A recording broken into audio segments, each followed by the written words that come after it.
أعوذ بالله من الشيطان الرجيم.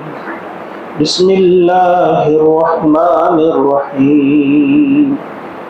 قل لا يعلم من في السماوات والأرض الغيب إلا الله وما يشعرون أيان يبعثون. آمنت بالله صدق اللہ العظیم. معزز و محترم حاضرین، سورۃ النمل جس کی آیت نمبر 65 آپ کے سامنے تلاوت کی گئی. یہاں تک ہم نے اللہ تبارک و تعالیٰ کی الوہیت کی کچھ دلائل پڑھے جو اللہ تعالیٰ نے دیے ہیں. یہ خالق کون ہے، رازق کون ہے، تمہاری دعاؤں کا سننے والا کون ہے، تمہاری پریشانی کو دور کرنے والا کون ہے. اور ہم ساتھ ساتھ اس کے آخر میں پڑھتے جاتے تھے الہ مع اللہ، یا کوئی اور الہ ہے اللہ کے ساتھ. تو یہ سارے دلائل دینے کے بعد اب آج ایک اور دلیل دی جا رہی ہے. یعنی اللہ کا الہ واحد ہونا، اس کی آج جو دلیل دی جا رہی ہے وہ ہے علم غیب. کیا اللہ کے سوا کوئی اور بھی علم غیب رکھتا ہے؟ اب اس کی دلیل دی جا رہی ہے کہ واقعی اللہ ہی جب یہ سب کچھ کرنے والا ہے، ہماری تخلیق کرنے والا وہی ہے، آسمانوں سے بارشیں نازل کرنے والا وہی ہے، ہمیں کھلانے والا، ہمیں پلانے والا، جسے یہ معلوم ہے کہ ہمیں کس چیز کی ضرورت ہے وہی عطا کرتا ہے. لہذا لازمی بات ہے کہ اسی کو غیب کا علم ہونا چاہیے، اسی کو پتہ ہونا چاہیے کس کو کیا لگتا ہے. آج 100 سال بعد کیا اس کو ضرورت آئے گی، 1000 سال کے بعد کیا ضرورت پڑے گی انسان کو. یعنی یہ غیب کے علم کے جو خزانے ہیں وہ اسی کے پاس ہیں.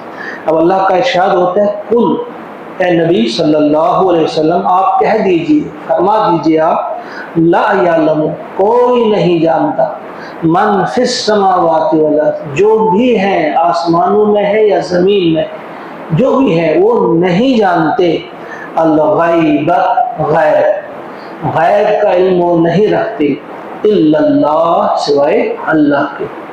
یعنی جو بھی آسمانوں میں ہے یا زمین میں، وہ یا فرشتے ہوں، جنات ہوں، انسان ہوں، اور انسانوں میں عام انسان ہوں، یا پھر انبیاء ہوں، اولیاء ہوں، صحابہ ہوں، صلحاء ہوں، شہداء ہوں، کوئی بھی ہے. اللہ تعالیٰ نے فرمایا جو بھی ہے آسمانوں میں ہے یا زمین میں ہے وہ غیب کا علم نہیں جانتے.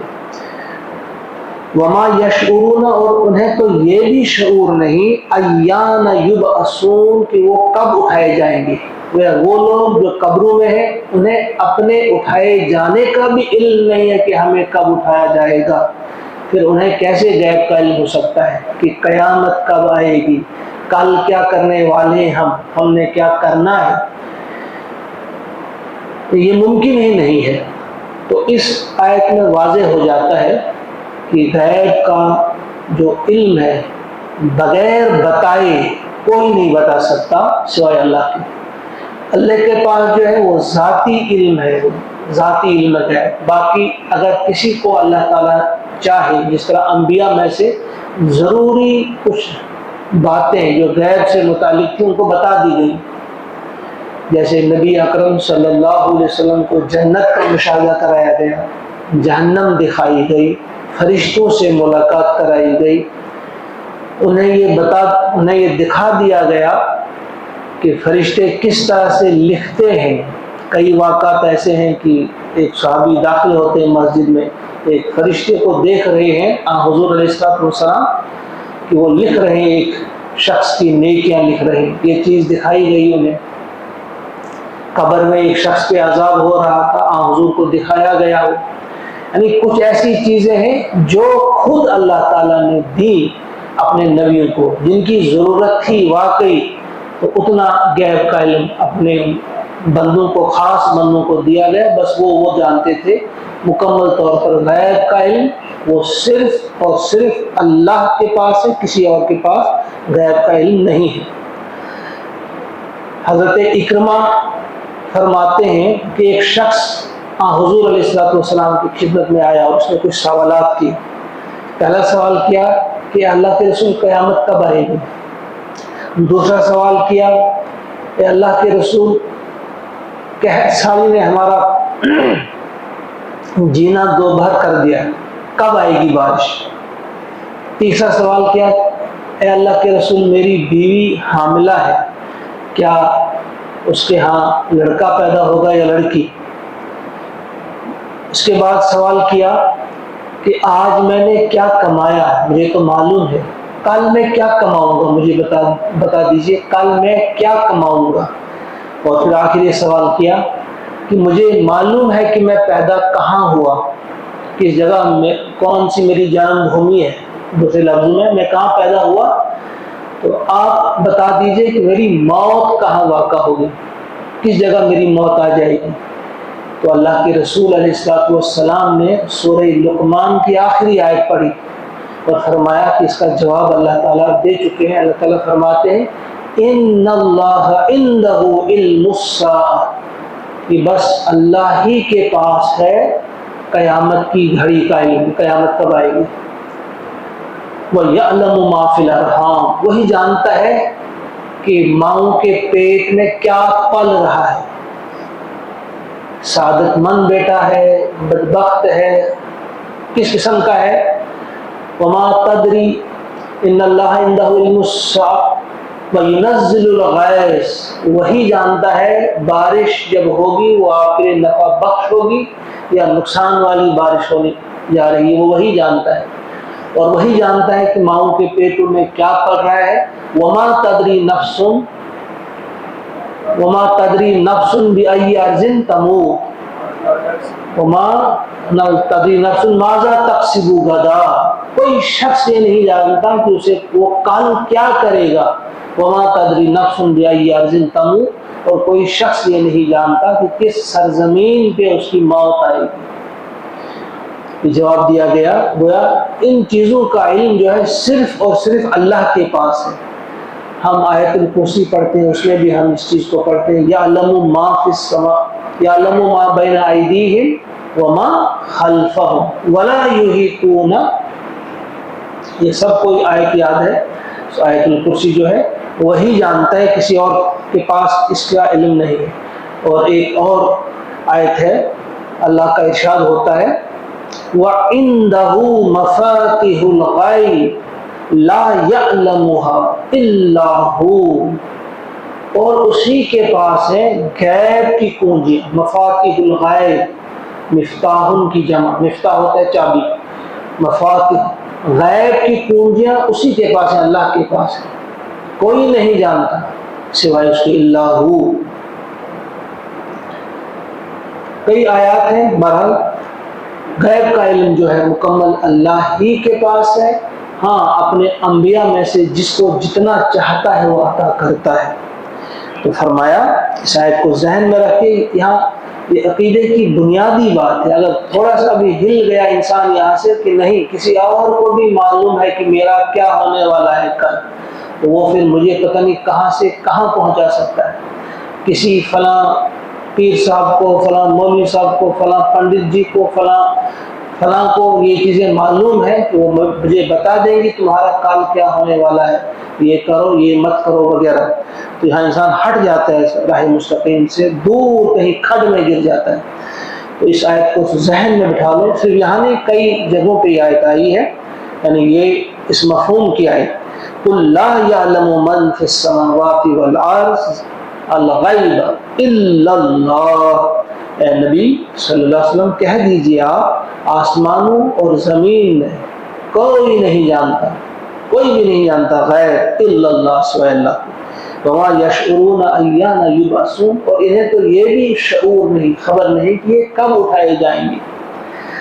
بل ادارک علمہم، بلکہ گم ہوا ہے ان کا علم، فی الآخرۃ، آخرت کے تعلق سے جو علم ہے، آخرت کا علم جو ہے وہ گم ہو چکا ہے، وہ تھک کر رہ گیا. بل ادارک، بلکہ تھک کر رہ گیا ہے یا گم ہو گیا ہے آخرت کا علم. یعنی آخرت کے بارے میں جو ان کا علم ہے وہ یہیں پہ رہ گیا، ان کو معلوم نہیں۔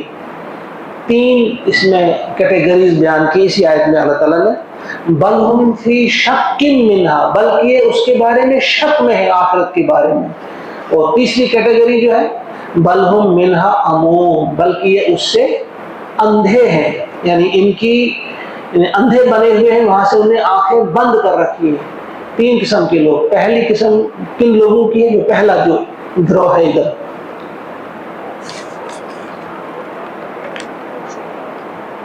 کہ ان کا آخرت کا علم جو ہے وہ گم ہو چکا ہے۔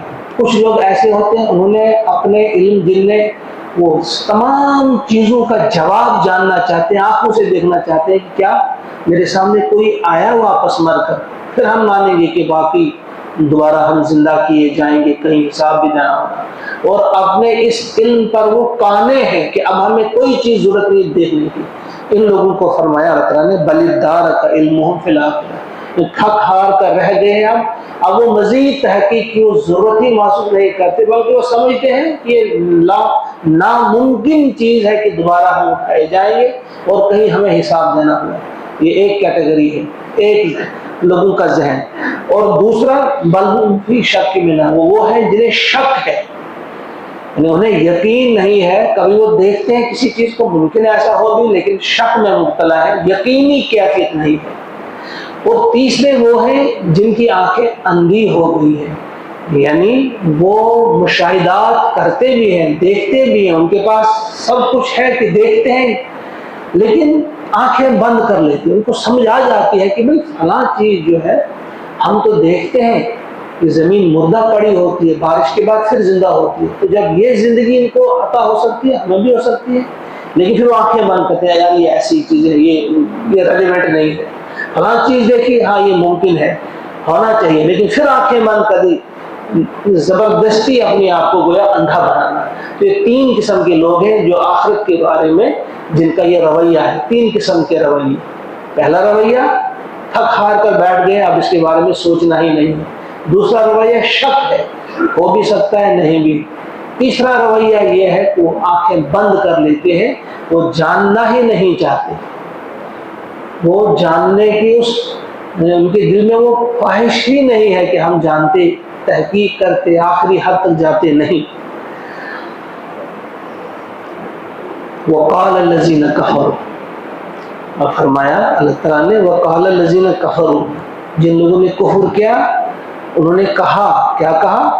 اذا کنا ترابا، کیا جب ہم مٹی ہو جائیں گے، وآباؤنا، اور ہمارے آباء و اجداد، انا لمخرجون، کیا ہم نکالے جائیں گے، یعنی مٹی بن کر بالکل مٹی کے ساتھ غل مل جائیں گے، ہماری ہڈیاں بھی بوسیدہ ہو جائیں گی، چورا چورا ہو جائیں گی، کیا پھر ہم کو زندہ کرے گا؟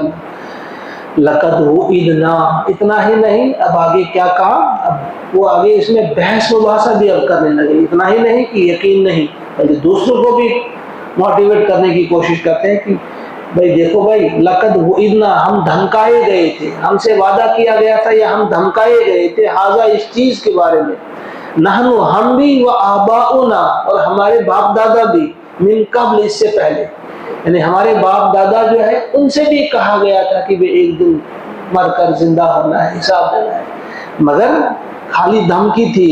ان ھذا، یہ کچھ نہیں تھا، الا، سوائے، اساطیر الاولین، اگلے لوگوں کی فرسودہ کہانیاں، من گھڑت کہانیاں، افسانے، من گھڑت افسانے ہیں یہ، بس یہ کہتے ہیں پچھلے لوگ، انہوں نے بھی کہا تھا، ہمارے باپ دادا سے بھی یہ باتیں کہی گئی تھی، ہم سے بھی نہیں، ہم نے دیکھا نہیں، کسی کو نہیں آتے ہوئے دیکھا، کہیں ہم نے عذاب نہیں دیکھا، قیامت تو چھوڑو عذاب بھی ہم نے نہیں دیکھا، یہ ایسی چیزیں وہ ہم نے کیٹیگریکلی صاف ماننے سے انکار کر دیا ہمیں۔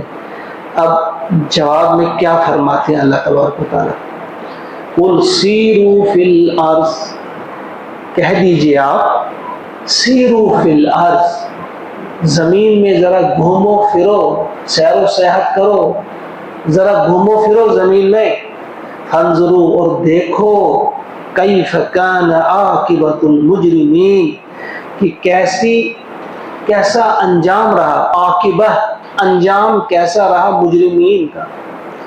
یہ آنکھیں بند رکھتے ہیں، ان سے کہا آنکھیں خود نہیں کھلتی، ذرا آنکھیں کھولو، اپنے ہی ملک میں دیکھو ادھر ادھر جا کر جو مجرم قومیں تھیں ان پر اللہ تبارک و تعالیٰ نے کس طرح سے عذاب برپا کیا، کس طرح سے انہیں عذاب میں مبتلا کر دیا۔ یہ چیز خود بخود تمہیں بتا دے گی کہ آخرت کا ہونا یقینی ہے، آخرت کا ہونا ضروری ہے۔ اگر یہاں کچھ لوگوں کو سزا دی گئی ان کے جرموں کی، لیکن ذرا سوچو ایک شخص نے 100 قتل کیے ہیں، عذاب اس پر آ گیا، وہ قتل ہوا مر گیا، مان لیتے ہیں ایک قتل کا جو اسے سزا ملی، لیکن باقی جو 99 قتل تھے وہ کہاں گئے؟ ان کی سزا بھی اسے مل کے رہنی چاہیے، اس کے لیے آخرت کا ہونا ضروری ہے۔ نمبر 2، جن پر انہوں نے ظلم کیا، ایک قوم ہے وہ سال ہر سال سے ظلم کر رہی ہے دوسری قوم پہ، تو ظالم قوم پہ اگر عذاب آ گیا،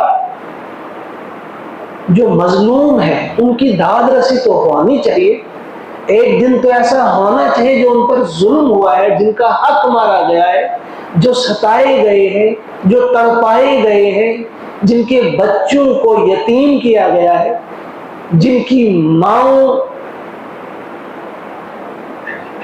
کے بچے ان سے چھینے گئے ہیں، کتنی بیواہیں ہو گئی ہیں، بھوکے اور پیاسے جو مارے گئے، ان پر ظلم کیے گئے، ایک دن تو ہونا چاہیے۔ یہ تو ایک ادنا قسم کی عقل رکھنے والا انسان بھی کہہ سکتا ہے نہیں ایک دن تو ایسا ہونا چاہیے۔ تو فرمایا جا رہا ہے ذرا گھومو جاؤ، قل سیروا فی الارض فانظروا کیف کان عاقبۃ المجرمین۔ اور اب حضور علیہ السلام کو تسلی دی جا رہی ہے، ولا تحزن علیہم، آپ ان کے بارے میں غم نہ کھائیں، آپ مغموم نہ ہو جائیں، ولا تکن فی ضیق مما یمکرون، اور آپ دل کی تنگی محسوس نہ کریں بالکل بھی ان چالوں کی وجہ سے جو یہ چالیں کرتے ہیں، یہ جو مکر و فریب ان کا ہے، ان سے آپ تنگ دل نہ ہو۔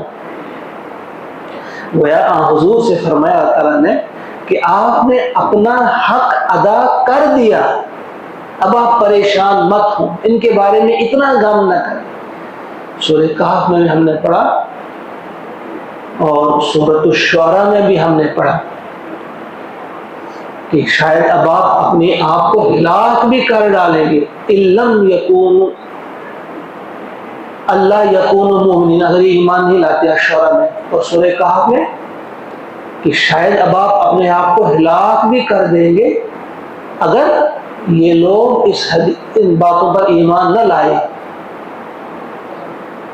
کئی جگہوں پہ اس کی طرف اشارہ ہے کہ کتنے تنگ دل ہوتے تھے حضور کہ کسی طرح سے یہ بچتے جہنم کے عذاب سے۔ تو یہاں بھی یہ بات بتائی، آپ اتنا غمگین مت ہو جائیں۔ اکبر الہ آبادی نے بڑی اچھی بات یہاں کہی ہے، اسی آیت کی روشنی میں کہا ہے، آگ ان کی دے گی ان کو خود ہی بھون، لا تکن فی ضیق مما یمکرون، اسی کو ملا ہے جو اس آیت کا حصہ ہے نا، ولا تکن فی ضیق مما یمکرون، آپ تنگ دل مت ہو جائیں ان کے مکر و فریب سے، ان کی چالیں دیکھ کر، ان کے سامان دیکھ کر، ان کی بڑی ہوشیاری دیکھ کر،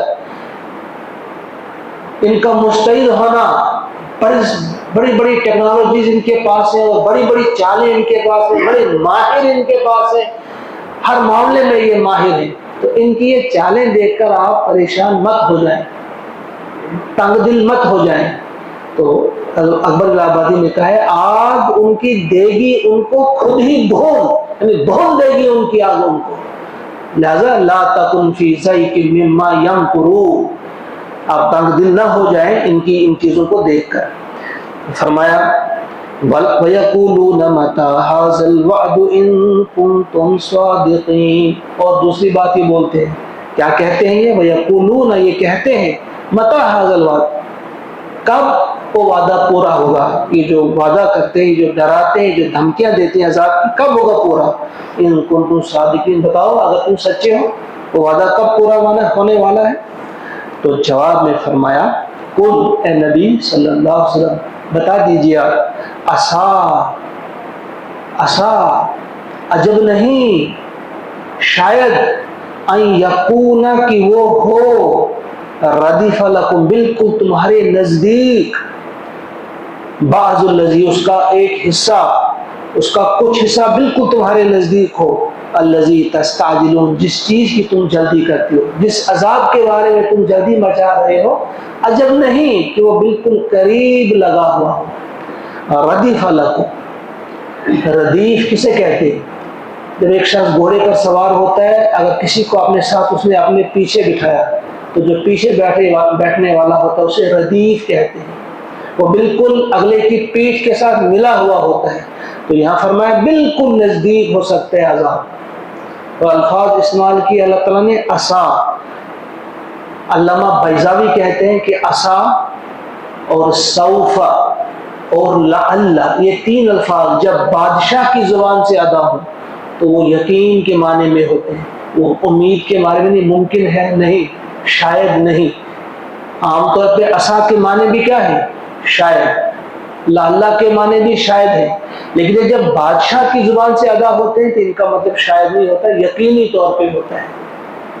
ہم ایسے بھی دیکھتے ہیں، کوئی معمولی تھانے دار اگر کسی کو کہے گا نا ممکن ہے تیری اس ہیکڑی کو ہم جلدی ہی ٹھیک کر دیں گے، تو اس شخص کی تو رات کی نیند ہی چلی گئی، اس نے یہ نہیں کہا کہ یقینی طور پہ میں یہ کروں گا، یعنی صرف اشارہ دیا ممکن ہے تیرے ساتھ ایسا ہوگا۔ تو بس یہ جب شاہانہ کلام ہو، بادشاہ کہے گا کہ ہو سکتا ہے، عجب نہیں، دور نہیں، شاید تمہارے ساتھ ایسا ہوگا، تو گویا وہ شاید نہیں ہوتا بلکہ وہ یقینی طور پہ ہونا ہوتا ہے۔ پھر خاص طور سے جب بادشاہوں کا بادشاہ، حکم الحاکمین یہ کہے، اور حقیقی بات یہی تھی، قل عسیٰ ان یکون ردف لکم، کہ عجب نہیں کہ وہ چیز جس کی تم جلدی مچا رہے ہو بالکل تمہارے ساتھ لگا ہو۔ اور مفسرین نے لکھا ہے کہ ہاں واقعی لگا تھا، غزوہ بدر میں جو ان کی عذاب کی پہلی قسط ملی، ان کے فوراً بعد ہی وہ بدر ہوئی، وہ بالکل قریب تھی، وہ جو پہلی قسط ان کو ملی، وہاں کتنے لوگ ان کو موت کے گھاٹ اتار دیا گیا اور بہت سارے لوگوں کو گرفتار کیا گیا۔ تو عذاب کی پہلی قسط یہ اسی کی طرف اشارہ تھا، عسیٰ ان یکون ردف لکم بعض الذی تستعجلون، یعنی بعض سے مراد کیا ہے؟ اس کا ایک حصہ، مکمل عذاب وہی نہیں تھا، ایک حصہ، وہ ایک پہلی قسط میں پہنچ گئی، تو دوسری قسط کہاں پہنچی؟ دنیا میں کس قسم کا، اور اصلی جو ہے وہ کہاں کے لیے ہے؟ وہیں پہ، جس کا ہم اندازہ بھی نہیں کر سکتے کہ وہ کتنا بھیانک اور شدید عذاب ہوگا۔ اللہ تعالی ہم سب کو محفوظ رکھے اس عذاب سے، اور ہمیں راہ مستقیم پر ثابت قدم رہنے کی توفیق عطا فرمائے۔ اللہم اجعل القرآن ربیع قلوبنا ونور ابصارنا وشفاء صدورنا وذهاب همومنا وغمومنا ربنا تقبل منا انك انت السميع العليم آمين۔ السلام علیکم ورحمۃ اللہ۔